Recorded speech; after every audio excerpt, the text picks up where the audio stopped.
Hi guys, it's Craig here from Giffers Electrical. Welcome back to the channel. If you're new here, welcome. Please remember to subscribe using the big red button and click on the bell notifications, and that'll get you a reminder every time I drop a new video. So we're in my crib at the moment. Got a few projects lined up in here, so you might see a little bit of this place. Today's task is to install a Texecom 64W wireless alarm. So I'll run you around through where we're going to fit everything, and then we'll get cracking with the job. So we'll start in the living room. So obviously our house is south facing effectively, so we're going to start in the living room. PIR, you always put your PIRs away from the window, so you don't want them basically you don't want them pointing towards the window. You face them away so that they don't accidentally trigger. So we're probably going to stick them in one of the corners. I don't mind showing you guys this because obviously if you're dumb enough to break into my place, well, there will be consequences.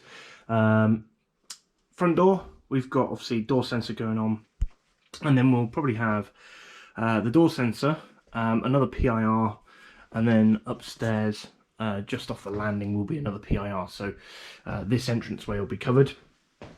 If we nip into the kitchen, well, actually we'll show you this first. So you're probably familiar with the rack. Haven't really done much else with it, but the security alarm feed is here. So the panel will basically sit here, probably close to this wall, because we don't want it right up against the metal case, because that will inhibit the wireless connectivity. I know it's all mesh, but if I put it right up against there, it's right next to a metal object, whereas if I put it up against here, there's actually quite a big gap here still.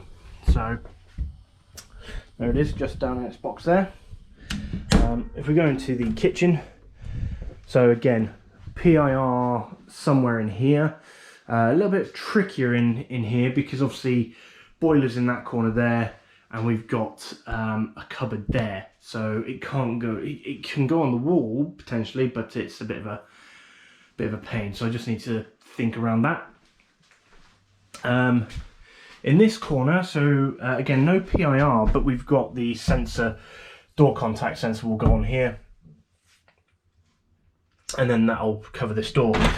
For additional security, you can probably just make out, no you probably can't actually, just above near the air vent, just about there, is a pre-wired connection for CCTV.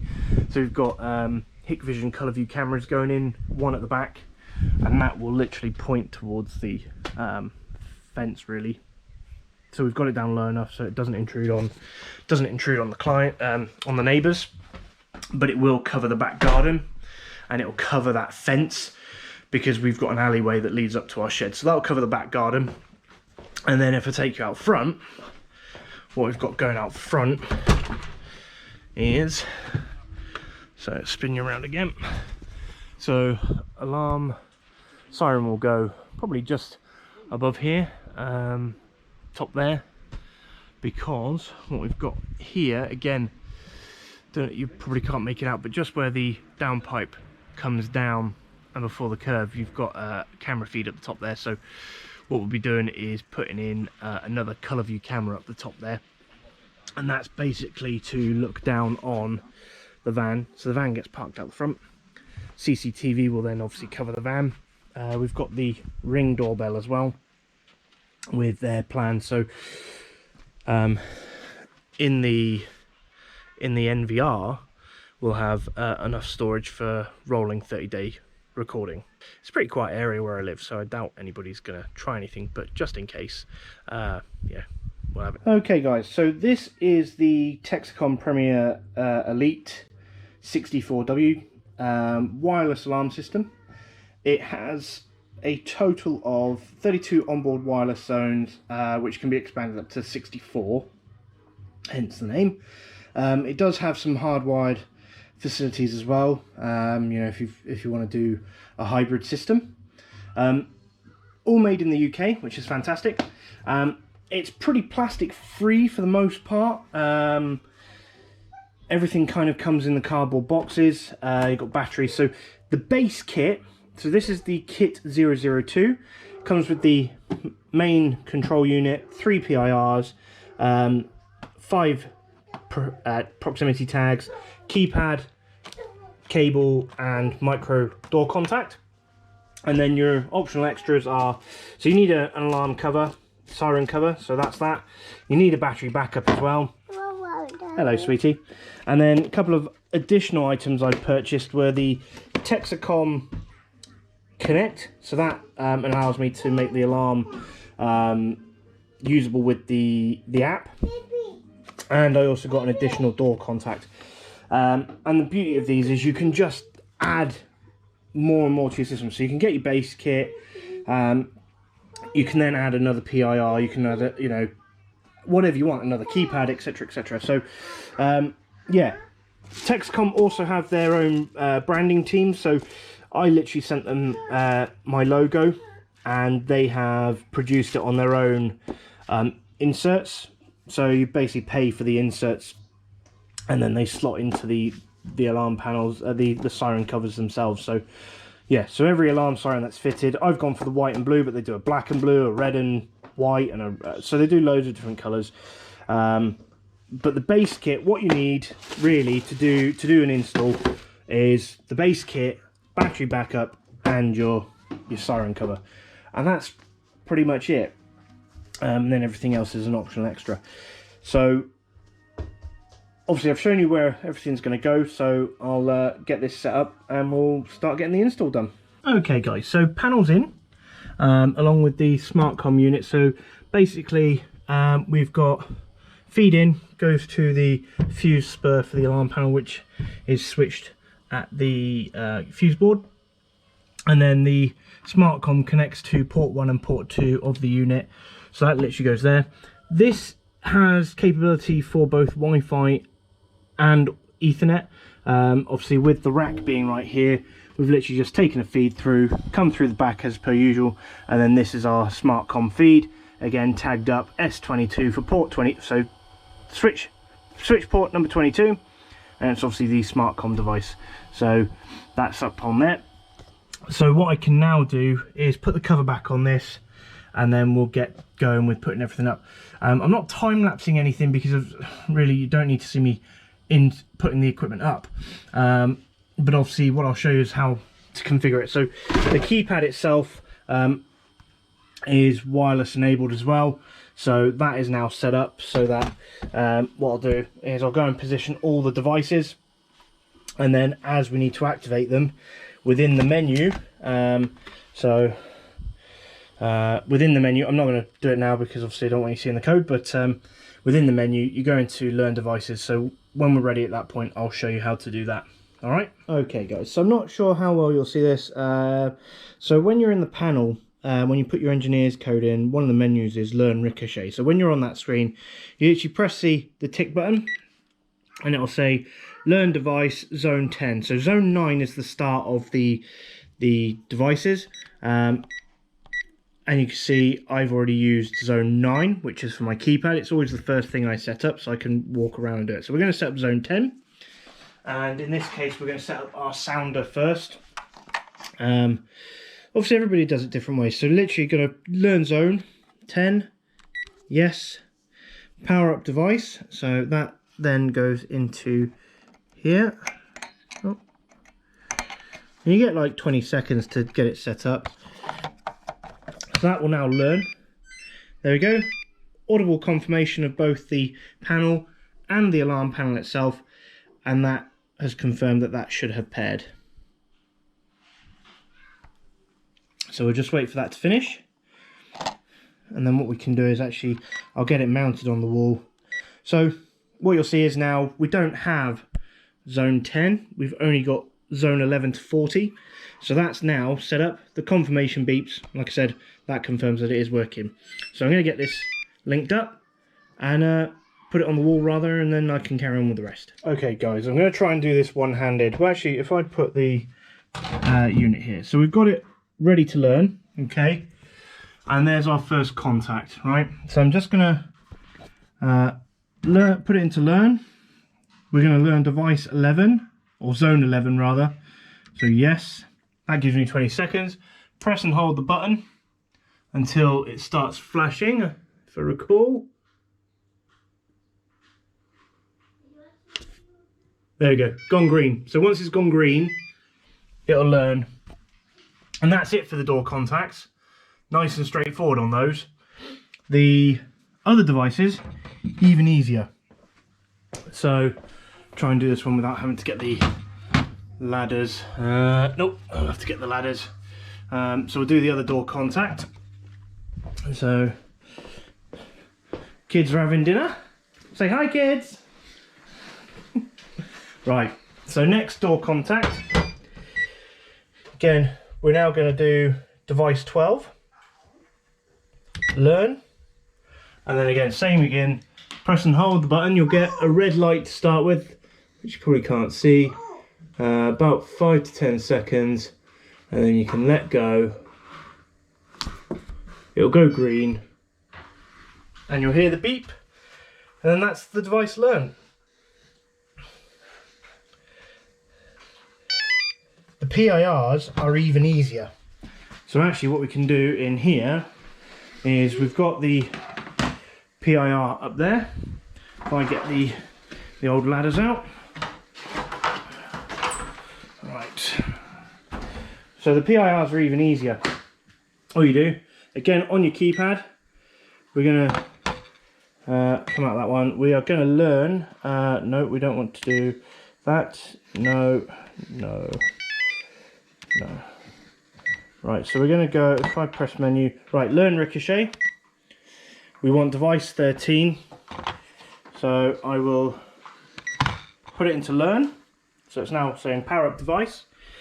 And all you do is you simply pull out the battery tab, which is actually a lot harder than it is with one hand. So pull out the battery tab, light will come on.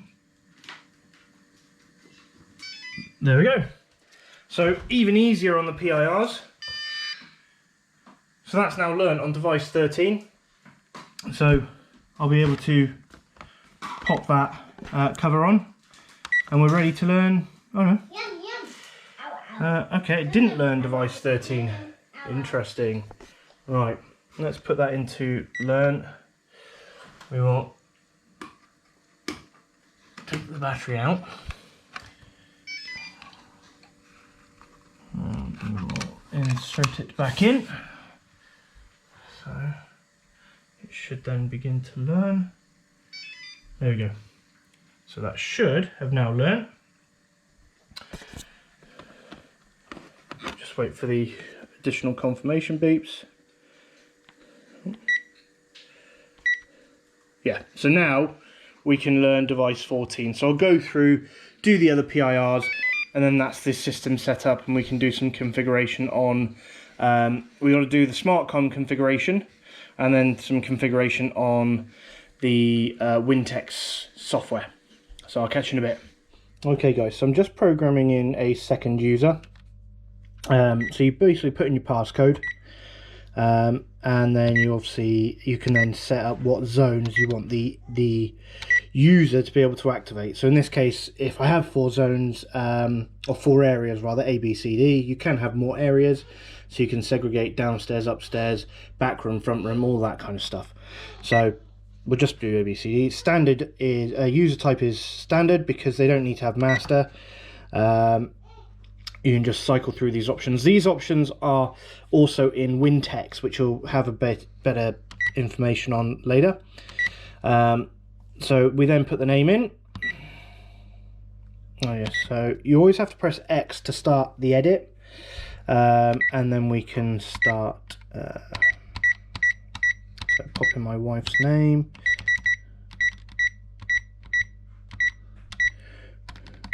Reminds me of texting on an old Nokia phone when they first came out. Oh god, I keep missing the T.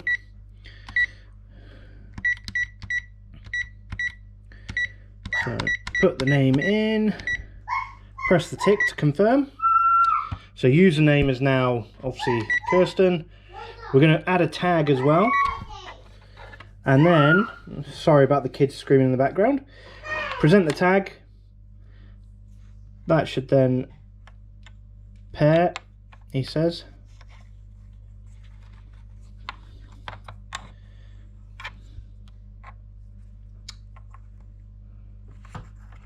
Oh, come on. Right, we have to go back and redo that. So, Kirsten, move you away. There we go. Right. So we'll cycle through the options again. Try and get a tag on this time. Present tag. There we go. It's just by the number 1 really. So that's it. That's now the 2 users set up on the account. So we'll then be able to set up everything else via Wintex and SmartCom in a bit. All right. Okay, guys. So panels in. So that's now fixed in place. All the contacts are in. I've done a walkthrough and everything works, which is good. So we're into the kitchen. So the PIR there catches anybody obviously coming through this area, whether if they do come through the door and the door contact doesn't go off, although it should, but if it doesn't, for instance, they break the window, they will get picked up on that sensor there. And same if they do anything on the windows. The living room is covered by that sensor again. If they come through the windows, that'll pick that up. Door contact here, and then there is a PIR up the stairs as well. Nice cozy fit inside the cupboard. So panel, obviously main panels here, custom branding as always. I know obviously it's my house, but you know, always brand. Texecom Connect, so quite easy to set up. I'm not going to go through the complete ins and outs of how to set up the Texecom Connect, because it's all the information is available online, so it's not something that I'm planning on showing. But I will go through a bit of Wintex and show you, you know, some settings on there, what it looks like. The reason I use Texecom is it's a very versatile system. It is compatible with other systems, although generally I just use the Texecom kit. And it does offer flexibility. Obviously, like I said, you can do wired and wireless, so you can make it a hybrid system. So if you're replacing an older Texecom system that's wired, you can use some of the zones that were already in place, just wire them straight into the panel, and then you set everything up wirelessly. And because it's mesh, effectively it will piggyback off, you know, the siren, for instance, will piggyback off the door sensor to the panel if it needs to, or you know, so there's plenty of you know, routes that it can take to actually get to the panel, which is obviously you know, hidden away. Battery backup, and the Texecom Connect is all set up to my app. So what will happen is every time the alarm sets, it comes through as a notification.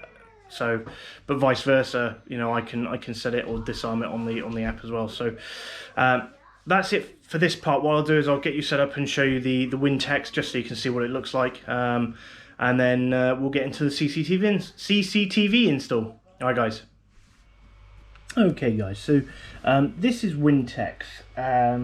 It's basically the software that you use to you know, configure the alarm panels within the Texecom range.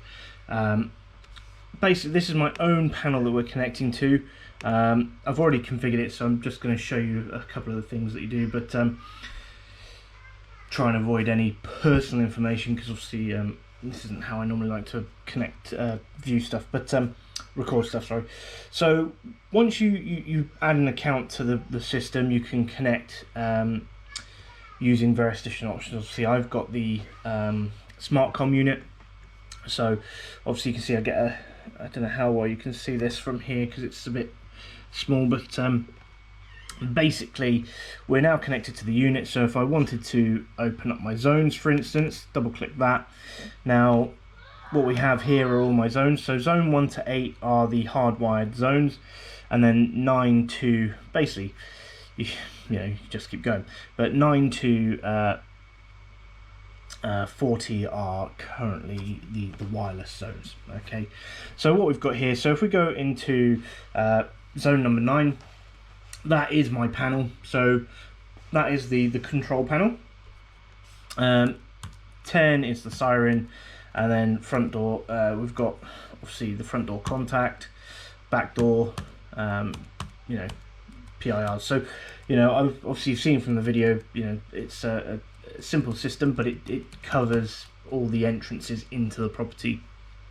And and go from there. And as time goes on, we will add shock sensors to the windows, so if anybody tries to break in through the windows, we've got shock sensors on the windows. But for now, we've got you know, the points of entry are covered, so even if they do break a window right now, everything's covered from that respect.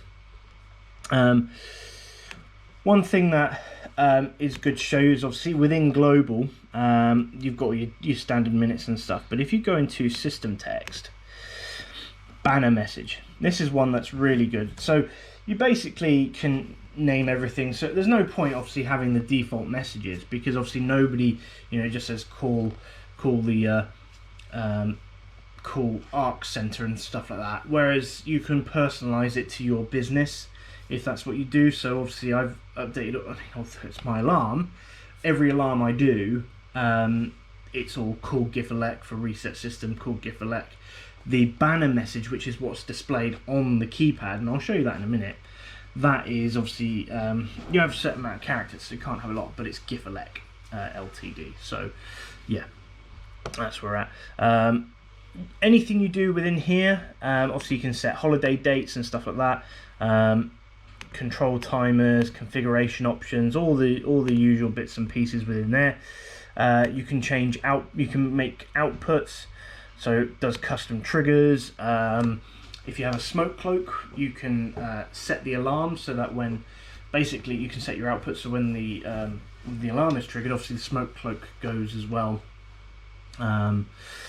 You've got obviously users and communication, so I'm not obviously going to go into those details because obviously they'll be a little bit personal, but once you've done your configuration, you can literally hit send update, and that will then send all of the changes that you've done to the panel, and then you simply hang up and restart.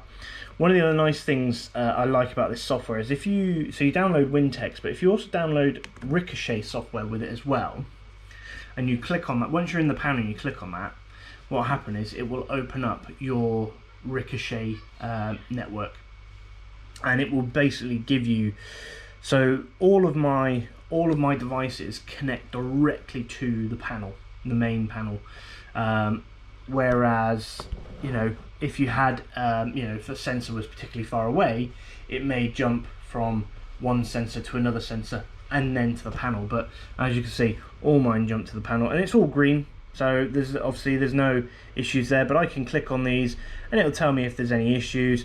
So for instance, if I open, let's see if it should hopefully trigger if I open the front door.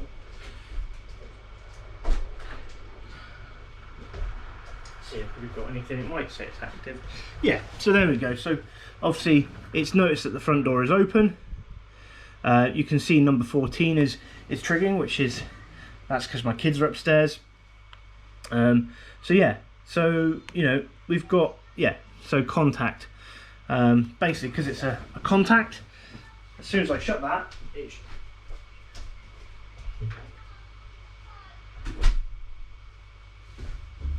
so as soon as I shut that, that contact will have gone green again, you know, so everything is working as it should. So yeah, it's another nice little feature. Shows you where you might have any weak spots and stuff like that, so or you know, where sensors are running, so that's good on that point. So yeah, that is, again, I'm not going to go into great detail about it. If you want to, guys, at the moment Texecom are running online training courses, and they run through WinText along with all the other software, not software, hardware that they do, from the very basic stuff. If you've never done any alarm installations before, they go through the very basics too. If you're more of a seasoned installer, you know, they've got things that would cover you in that respect. So I'm going to come out of this just simply by hanging up, because obviously we haven't made any changes, and then I'm just going to close it, and that's it, guys. Okay guys, so this is our NVR, just a simple 4-channel. We've only effectively got the 2 cameras, so don't need anything too lavish on there. I have ordered a shelf. I just forgot to order it in time, so obviously we're back in the rack as you've seen before. So we're going to use switch port number 21, and it'll be a yellow cable from there into the NVR for represent CCTV, and then we've got camera 1 and 2, which will again be yellow cables that will go through into the NVR. So when the shelf arrives, which should be probably Tuesday, no, it's going to be Wednesday now probably. It's on next day delivery, but obviously I only ordered it today, which is, so today's Saturday, so this has obviously been filmed over a number of days. So yeah, shelf's going to go there, and then obviously we'll get anything. So at the moment it's just going to be left loosey-goosey. So yeah, I will get everything set up this end, and then we'll go from there. Alright guys. Right guys, so cables are made off. Obviously for all your little stranded ends, just a little pot, obviously because I'm in my house I just use the jug that I use to fill up the fish tank when I do a water change. So yeah, just collects all the bits, there's no stray strands anywhere. That can then literally just go in the bin. In the cupboard, NVR is now powered up. We're going to get it all connected. So feeds, obviously camera 1, camera 2. Now obviously if there was a bigger installation, you'd probably name them front, rear, you know, front left, front right, rear left, rear right, or, you know, everybody's got a different method of labeling them. Obviously we've got S21, so switch 21 to NVR. So obviously it's really more for my benefit. Nobody else is really going to be in this, but again, it's a habit, labeling up all your cables, going from there. So yeah, NVR's on. I'm going to get it all connected up on Hik Connect, and should hopefully be able to show you that as well. Alright guys, speak to you in a bit. Okay guys, so this is the Hikvision Connect App. Obviously you have to register and log in. It's a free app to download, but effectively you can log in. So what I'm going to do is I want to add a device. Now you can either do that via scanning the QR code. In this case I'm not going to, so what I'm going to do is a little plus symbol up here, and I go online device. So because obviously I'm connected to my Wi-Fi, it automatically sees the NVR. So we're going to activate that. I am going to create a password. So bear with me 2 seconds.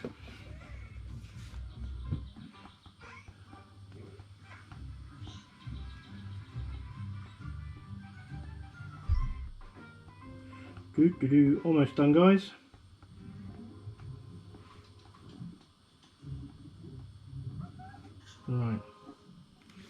Right, so that is now the device activated. So we're also probably going to end up, once I've done everything, I'll end up getting it, probably end up changing a few of the ports around, because obviously this is default information. So I'm not too worried about showing you this information, because it's going to be changed anyway. So we're going to add the device. So I can change it now. So I'm not going to change that now. I'm going to save it. So we'll go, and that is going to be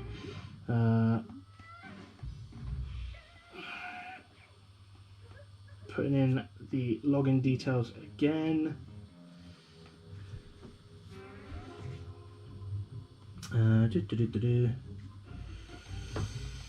NVR. Right, so that is now, I don't know how well you can see that, that's now saved.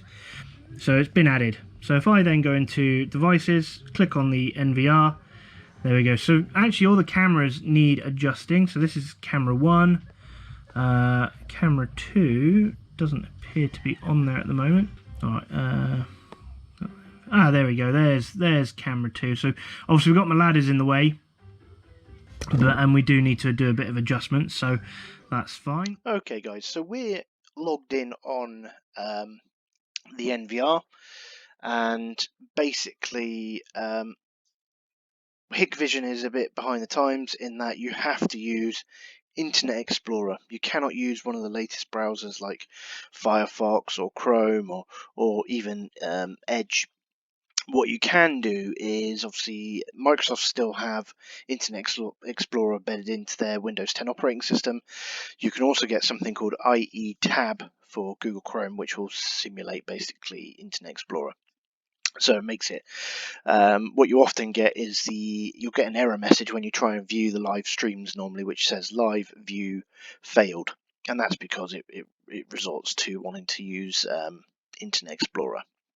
So obviously we've got it set up. You can see both my cameras here, the front and the rear. Obviously the front, not really too worried about people's privacy because it's there for the van, but equally in the rear we don't want to show, you know, don't want to encroach on the neighbour's privacy. So what we've done is we've actually got privacy markers, so you can set that up within the camera configuration. So this is the live view you can see from here, and then if I go into, if I double click that, then obviously I can get the individual view, and so on and so forth. So it's pretty straightforward from there. You've got playback, which is exactly as it sounds. It plays back basically recordings. Now, I think I've said before, I've gone for storage that allows me to have a rolling 30-day continuous recordings, and go from there. So you basically select the camera you want, the day and time kind of scenario. So let's go to, so we'll go today's date at 01:30, so 1:30 this morning, and then we'll hit play, and then as you can see there's not really much going on, so there's nothing much going on there. If I want to do the same for the rear, then obviously I do garden, and we're still on the 1:30 timeline, so let's just hit that button. That'll take us to 1:30 on the garden camera, and from there we go from there. So you can see obviously there's not really much going on, but what we've got here is an intrusion zone. Okay, so should somebody decide that they want to come down my alleyway into my shed, then obviously, as well as trying to get through the gate first, once they hit this zone, it does trigger. Okay, so what we've got, if we go into configuration, this is where you'll find everything. So normally defaults, it goes back to whatever setting you were on last. So obviously, as you saw on there, I was on the settings, the port settings, so I've configured my ports accordingly. Obviously on the video you're not going to see those port numbers along with the IP address. I'll blank that out as well. But typically when you first boot it up, you get into system settings, so you've got your basic settings. You can obviously turn your video recorder, change the name and things like that. It tells you how many hard drives, number of channels you're using. You've then got the time settings. Menu output is for your output on the back of the NVR, so nothing is, my NVR is not connected to a TV or anything. Eventually, I keep banging on about it, but at some point I probably will get a HD Anywhere matrix, and then that will sit in the rack, and then the CCTV can obviously be streamed to the TVs, as well as obviously Amazon Fire Stick, or all that kind of stuff. Anyway, external devices are all about the LED light on the front, so I've turned the everything's set to manual for the lighting except the LED on time. If I do timing, obviously I can set a specific time that I want the LED on for, but obviously the rear one, the front one doesn't really need too much setting up because there's actually light out the front, but the rear one I still need to play around with and find the best bet because I don't want it on all the time. I need to try and find a way of maybe having it as a security light because they do work in low light scenarios, so maybe it would we can also double up as a security light. I need to look into that a bit more. When you go into maintenance, this is obviously where you can reboot, restore, all that stuff, do your firmware updates. That's the key thing. Another key thing to do whenever you get your equipment, always update it to the latest firmware. So although there's an update button there, it said it couldn't find anything, so I had to log on to the HIC portal and actually download the firmware manually. But yeah, you got your firmware, you got your logs as well. Security, haven't touched that at all. Camera management is a good one. So if you've got PoEs on the back of the NVR, you can turn them on and off. So obviously I'm only using 2 cameras, so I only need 2 PoEs on. Now this is the next great one, because if you go into IP camera under camera management, normally you have no IP addresses there at all. Okay, so what you have to do is you have to go into network, Advanced Settings and go to the Other tab and select Enable Virtual Host. And then when you go back into Camera Management, what you'll have are these IP addresses, which when you click on them, so I've already opened them up, will actually allow you to remotely log into the cameras via the NVR. Okay, so you don't need to worry about their IP address or anything. You can just literally log straight into them, and you can configure them from there, and go. You can do that all manually. All right. Network, you can obviously configure your TCP/IP details. Obviously, if you use a DNS, the beauty of using Hikconnect, which I'll get onto in a minute, you don't need to enable DDNS. Port numbers, obviously you can edit your ports. So one of the things I was finding is that Hikconnect, if I was doing it via the web browser and Hikconnect and not the app, it would actually log on to my NAS drive, because I haven't actually, they were sharing the same port, the NAS drive and the NVR. So I've now configured that so it's different. So if I go into advanced and I go platform access, so you can do Hikconnect. And then basically when you enable that, you put in your encryption key, and basically allows you to then access Hikconnect via the app. So you can access your NVR and your cameras via Hikconnect. So you can actually be out anywhere in the world, as long as you have an internet connection, you can view your cameras, and you don't need to enable the DDNS function. So, and being it's a free app, it's worth doing. The other thing to do that, so again, some of these details will be blanked out, is you can set up an email sender and receiver. So obviously, if you want to do, if you're going to plan on doing, monitoring, if you want to, monitor your clients' facilities for obviously a set monthly fee or something like that, you can obviously input your email address. And then whenever something happens, which we'll come on to in the events, whenever an event is triggered, you will get an email as the monitor. So it's quite handy if you do, there's a particular function called scene change, and I'll come on to that in a minute. Network services, again, you can enable and disable obviously accordingly how you want. So audio and video, so you can choose to, on each camera, if they support audio, you'll get the option to do either a video stream or video and audio. Most of those settings I've just left as they are, because they'll be defaulted for the actual camera and the type of facility it's able to offer.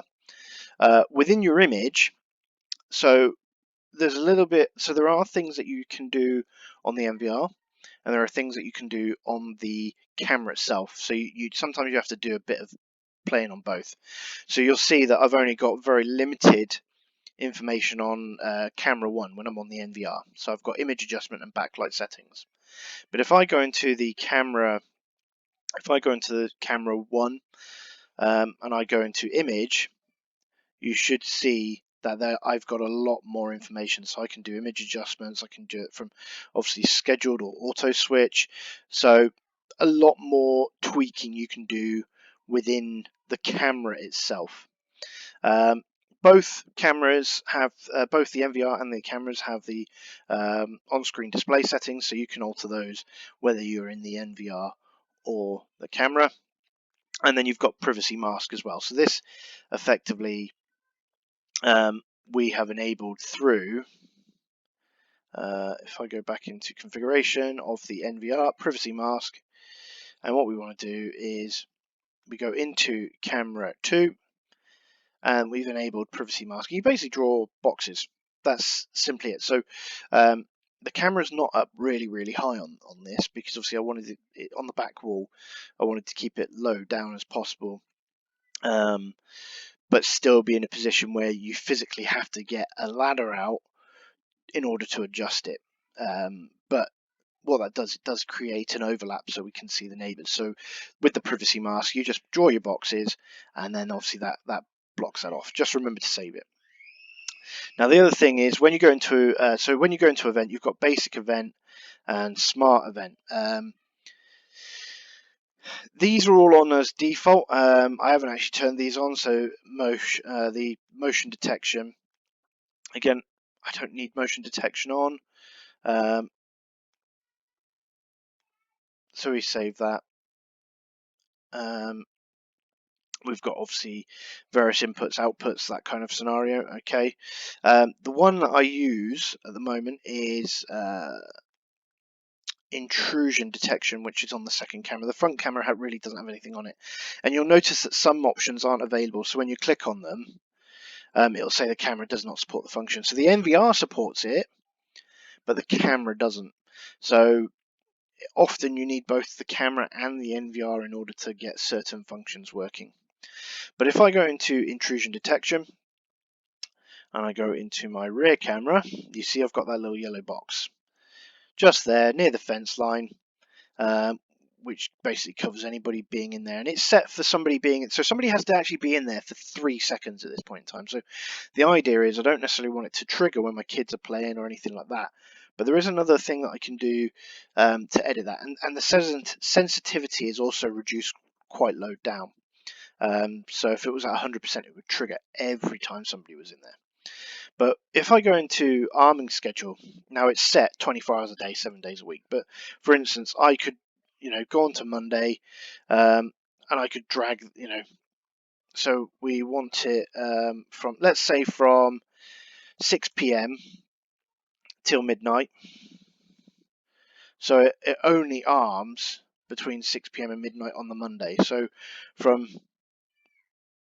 midnight Sunday, from the well, I guess that would be 11:59 effectively. So from 6 o'clock till 11:59, although it says 24 hours, 6 o'clock till 11:59, that is armed. And then Tuesday would be from midnight through to, let's say 6 o'clock in the morning. And then you do the same again. Yeah, so you would do 6 till midnight, and so on and so forth. So you can really configure it how you want the alarm to go off. You can also drag it and drop it wherever you want it to go, or double click and it does the same thing. But yeah, I'm still playing around with things. I haven't really found the optimal use as of yet, but like I said, I'm just playing with it. So once you've set up your obviously arming schedule, you save that. You then go to linked method, okay? And what this will do is you get whenever that intrusion zone is triggered, I can have several things happen. So obviously, it'll go into an audible warning, send me an email, notify if I've got a surveillance center. It'll notify a surveillance center. If it's on a monitor, so if I have a monitor hooked up, it will actually cause the monitor to, well, it won't cause the monitor to go full screen, but the NVR will switch that that image to full screen. So if there is, somebody actually in monitoring my system, in a surveillance center, then as soon as that's triggered, it will go up full screen. So as well as getting audible warnings into that, but I've just set it to do send email, and it will trigger a recording. But it's my to be fair, my NVR is recording 24/7 anyway, and like I said, 30 days rolling. Storage, when we go into storage, obviously you can see it's set for continuous recording for camera 1 and for camera 2. But what I could do is for camera 2, I could do motion and set motion, and then again just drag and drop, so so obviously they're set for they are set for what am I trying to say? They are set just to do continuous recording, but you can obviously alter those as you wish. Let's put that back to 00, so it's got 24 hours, because ultimately we don't really want to mess around with that. If you go into advanced, again, I'm not really doing anything on there, but you've got additional options and you can choose whether to record audio or not, and you go from there. Tells you how much capacity you've got left in the drive, etc. You've then got obviously hard drive detection, and you can do self-tests and all kinds of stuff. Holiday settings if you want it on holiday mode. And obviously we do want to enable overwriting because, like I said, it's a rolling 30 days. And then obviously you've got yeah, the cameras don't support these functions. So that's it, guys. I'm gonna leave you to it, and I'll catch you in a little bit when I come back onto camera. Okay, guys, that is it for this episode. I hope you've enjoyed the video. It's a little bit different, and obviously during lockdown we're a bit quiet, so it gives me a bit of scope to do things around the house that I was meant to do beforehand. Please remember to like and subscribe to the channel. You can do that using the big red button down below, and if you hit the bell symbol, put it to all, you'll get notifications every time I release a video. But for now, stay well, stay safe, and I'll catch you guys again soon. Bye.